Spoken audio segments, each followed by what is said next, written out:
Hey guys, and welcome to a showdown featuring the legendary Ben the Barman and Smoke Wizard 97. What an awesome name there. We do have the Vampire Counts up against the Lizardmen, and I wanted to showcase this matchup as I think it is a kind of meta idea that the Lizardmen really heavily are favoured in this matchup. And as a Lizardmen main, this is one of my least favourite matchups in the game. And that's because the old school tactics of boxing up with Lizardmen, kind of doom stacks and so forth, don't work quite so well as they used to. Of course, Vampire Counts players have been improving and adapting as time has gone on, so we'll have to see how this one does indeed go. In the front lines, we have a cheap wall of zombies, pure flesh and a little bit of bone maybe still left. These rotten corpses are simply there to absorb some damage, take any charges, and allow the rest of the build to actually pack the main punch. In this secondary formation, we do have some skeleton spearmen, only a couple of units, as well as some graveguard with great weapons. Not the Regiment of Renowned version, which I think is actually quite a good pick, as Lizardmen can bring a lot of fire damage. So going for basic ones, they can chew through a lot of the Saurus thick, scaly skin. We do have double Banshee as well, a classic now in this matchup.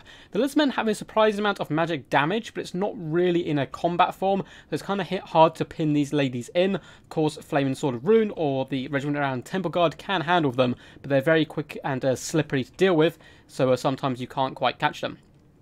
We do have the Claw of Nagash as well, Regiment of Renowned Mortis engine, which looks super ethereal, but it is indeed not ethereal. It in fact comes in with some magic resistance, which is pretty useful, as the Lizardmen do a decent amount of magic damage. We have some Blood Knights over here on the right-hand side as well. And up in the skies, we do have a Terrorgeist duo. Actually, just one Terrorgeist. The other one is, of course, a Blood Dragon Vampire Lord on his ferocious undead steed here, looking very fancy. And he's going to be coming with Helm of Discord to really help out in those blob fights. We have Raised Dead, Invocation of Nahek, and all the kind of good stuff there, Dance Macabre and the like. Now for the forces of the Lizardmen, we have a nice and mobile core out on this right-hand flank with the Hopak cohort, Regiment of Renowned Cold One Spear Riders. And I haven't used these guys for quite some time, but they're pretty awesome and their colour scheme is fantastic. So I certainly need to get back into using these guys. Anti-Large, Immune to Psychology, can Vanguard as well. And we have the Henowin over on the flank here, on the Horned one as well, coming in with Manticore Summon and Amber Spear. So for the main battle line though, it is going to be a ton of skink cohorts with a red-crested skink centre pocket. And then we have the traditional Temple Guard. We have triple Temple Guard, no Regiment of Renowned however. They're all sitting on top of a Bastillodon with solar engine, which is a weird sight to behold, a very strange formation. We'll have to see how this does indeed go for him. Those Bastillodons do have a pretty decent amount of damage they can do. They want to be focused down the Banshees, and as you can see, Amber Spear straight into the Claw of Nagash. Falling in this little trap that I do all the time, that it's ethereal, when really he should be actually shooting into the Banshees there, but perhaps he was, and the Claw of Nagash actually just kind of blocked his path and stopped him. Skinks will be able to chew up zombies relatively well in the front line, but as soon as that Graveguard hits, and the Blood Knights will be able to run over this formation quite heavily as well. Massive breath attacks coming in by both of the flyers there, doing pretty big damage to the Hopak cohort, which is going to allow the Blood Knights to have massive free reign. And the Lizardmen kind of attacking in two waves here, which is certainly not the best idea, I don't think. I think these troops need to be a bit closer, but at the same time it is going to bog down the enemy and allow the Bastillodons to fire a little while longer, so I don't hate it at the same time. Looks like they are going after the Claw of Nagash, trying to get off the field as early as possible, but that pesky thing can be healed up a lot as well. Blood Knights do take a charge by the Hopak cohort, but with some summoned zombies nearby to support, as well as a Helm of Discord going down. The Hopak, even with the Manticore Summon coming in, are going to stand absolutely no chance here. Terrorgeist as well, as it's also known, the Mighty Terrorgeist here, is going to be getting a Invocation of Heck as well, and this is a disaster here. The Henowin needs to fall back and save his skin, and allow the Bastillodons to kind of focus fire key targets. And it looks like the Banshees are going into the back line here. They themselves are going after the Bastillodons, which isn't the worst idea. These guys aren't on guard mode, they'll continue to fight in combat. However, Skinks are clearing up the zombies in the front line, getting some pretty decent damage, although where there is the more elite forces, they are starting to struggle. Temple Guard do get in here though, managing to pin in the Blood Dragon Vampire Lord and the Terrorgeist, which is a pretty decent situation for them. The Henowin as well is popping in. He does do poison damage, unfortunately not magic damage for him. Looks like the Bastillodons are focusing down the Blood Knights as well on the left-hand side, doing some pretty decent damage. And another one as well, still going after that Claw of Nagash, but not doing too much damage to it at all. Looks like both the flies have got back up in the skies. Looks like big breath attacks going to be coming in from each side, perhaps. No, just the one here. to Henowin, manages to sneak away to his Temple Guard brethren here. Another shot goes high and wide and misses the Claw of Nagash, and the Skinks are now being cleared up in the front line, despite doing some nice initial damage. Wherever that Mortis engine is, wherever the Graveguard do go, Skinks will suffer, which is unfortunate for them. In the back lines, Blood Knights as well have cleared up the Pohopak cohort, and unfortunately those guys just didn't have the best time kind of getting breath attacks and all that pesky stuff.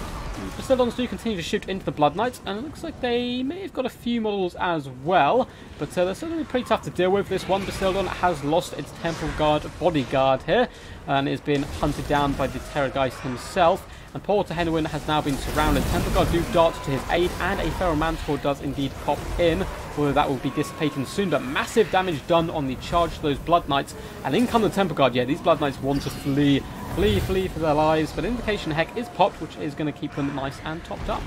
In the front lines, Red Crested Skinks still fighting strong, and some of the Skink cohorts have surrounded the Graveguard with great weapons, although they are clearly outmatched with martial skill. Banshee's now trying to hunt down to Henowin. He is on a mighty horned one though, so he may be able to dart away where possible. Bastildon going toe-to-toe with a Terrorgeist normally isn't the best idea, but it looks like there is going to be an Amber Spear to the rear, poking that Terrorgeist right on the bum in an attempt to aid the Bastildon, who's pretty tanky, but doesn't want to fight such a mighty beast. A big, fat Helm of Discord coming in on these Temple Guard, nuking their stats. Look at that, 2 melee attack. Means they're not even really going to be able to touch these zombies too much at all. Skinks here are now fleeing, trying to kite the Graveguard a little bit perhaps into open territory, which is fine as long as they stay away from the main fight.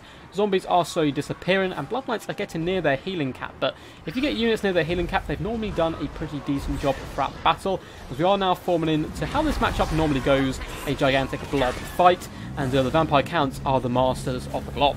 The Henowin desperately trying to snap out of the heels of that Terrorgeist there. Solar Engine is supporting as well, although one of them has disappeared now, or is running from the hills.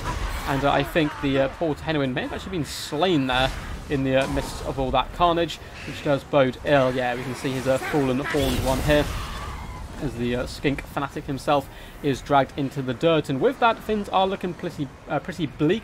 But I never count out the Temple Guard. Temple Guard is one of my favourite units in the game, the elite of the elite, bad to the bone warriors. They do not like running away, they like standing and fighting to the death, which is always awesome to see. And big laser shots going into that Blood Dragon Vampire Lord once again.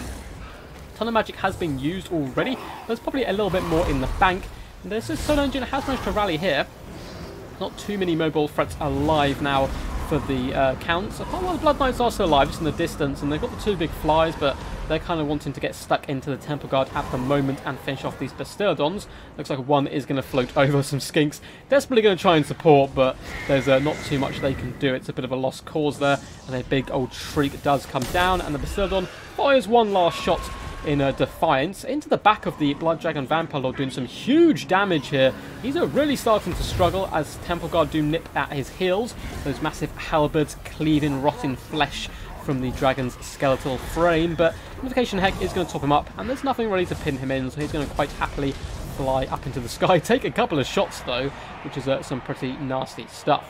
Looks like this Bastildon is done for as the Skinks do run in for the final confrontation, but army losses is getting very close. And it looks like the Lizardmen army is indeed going to shatter, and my Lizardman main heart is weeping right now inside, but a very well fought victory there, and a Pyrrhic victory to the Vampire Counts. So really interesting game all round, well played to Ben the Barman and Smoke Wizard 97. Remember guys, if you did enjoy this, feel free to give it a big old thumbs up and subscribe if you haven't already for more Total War Warhammer content. Anyway, as for the builds, pretty interesting builds from both players. I think Ben the Barman's used a bit more of kind of what is typical now in the meta. You come in with the double Banshees, they're fantastic at hunting down big dinos, doing damage to them, also hunting down characters. They're ethereal, they're a pain in the bum to deal with, and very strong all round. I love the Helm of Discord as well to help in those big blob fights in case you see Temple Guard Doom boxes. And apart from that, Blood Knights are always pretty decent, and the Claw of Nagash as well can ruin Lizardmen days if it is not put out of its I suppose they might be in misery, might be quite happy being brought back from the dead, but put out of its life force. There we go. So for Smoke Wizard instead, not particularly meta, but in a little way he's using a lot of stuff you do kind of commonly see in the form of Temple Guard as well as Bastildons, although he went for kind of a lot more than you would normally see. But I do quite like the pick off to Henowin as well, trying to use him as a fast, mobile, half kind of a caster, half combat lord, just so he can try and bounce around the battlefield. And a nice attempt as well, pushing those skinks forward to make a bit of a gap to give the solar engines time to really whittle down the vampire counts, but I think they were firing at the wrong targets. I would have targeted all 3 at a single Banshee, and tried to finish off before it can be healed up, and then take out the next Banshee before then focusing down the big threats.